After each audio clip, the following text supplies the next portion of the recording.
There are those with very sharp eyes who begrudge us for what God has given us. They wish our oil was theirs. They wish our diamonds and gold and all we have by way of underground wealth, all that wealth they wish was their own. How can these natives continue to have that?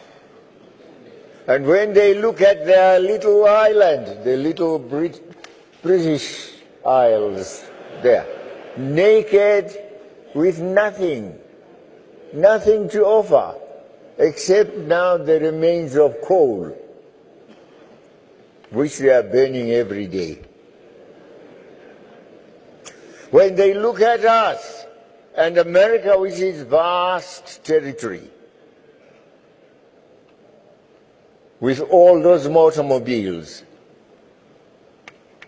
the flying ones and the ones that run on our roads, the railways, the trains, and they say, the oil we have is not enough, the fuel we have is not enough to sustain us, not enough diesel. Let us store this, ours. There is loss in Africa. They don't know what to do with it in Africa. We will get it by hook or by crook. And they cause wars where there has been peace. Suddenly there is war. Suddenly there is war in Iraq, where Saddam Hussein, he might have been a dictator, but there was peace in his country. They want his oil. And Bush says, no, this man, as an excuse, he must open the door. This man is a cruel man. He is preparing to slaughter others. He has weapons of mass destruction.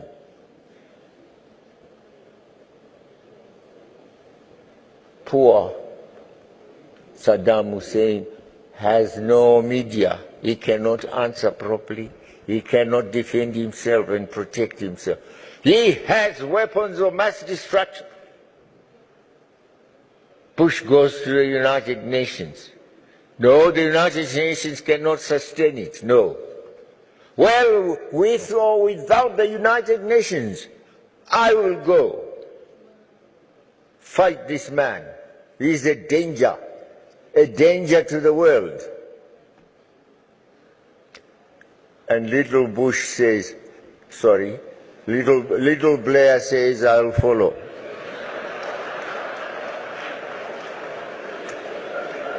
Follow my leader wherever he goes. And there they go, the two of them. And sure, Saddam Hussein, they arrest him from his hideout, and they had him tried, they had him executed. Later, Mr. Bush, we told a lie. But we know how to put it to the world. Now we have found that Saddam Hussein had no weapons of mass destruction. In the meantime, Bush and his brother had a company sucking oil in Iraq. These are facts. The same story is told about poor Gaddafi, killing civilians.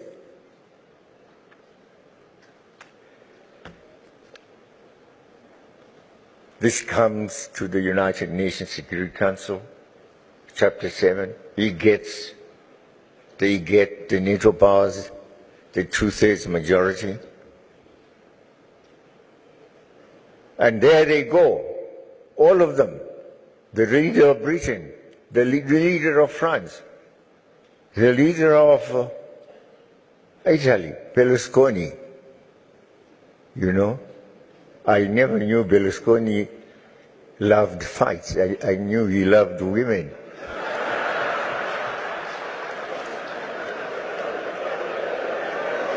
But this time he had to go with others also, women afterwards. But I must get the oil first. And they were given oil, as I said last night, 35%.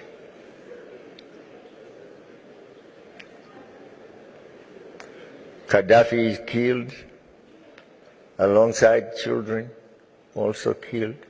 I don't know whether 1 or 2 children are still alive. Now look at the turmoil there is in Iraq. Look at the turmoil there is in Libya.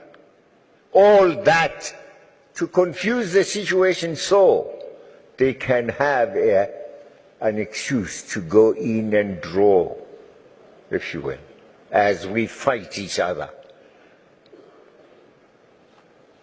They are busy drawing fuel and enriching themselves. The same problems are caused us elsewhere. And there are others that we ourselves can prevent, that begin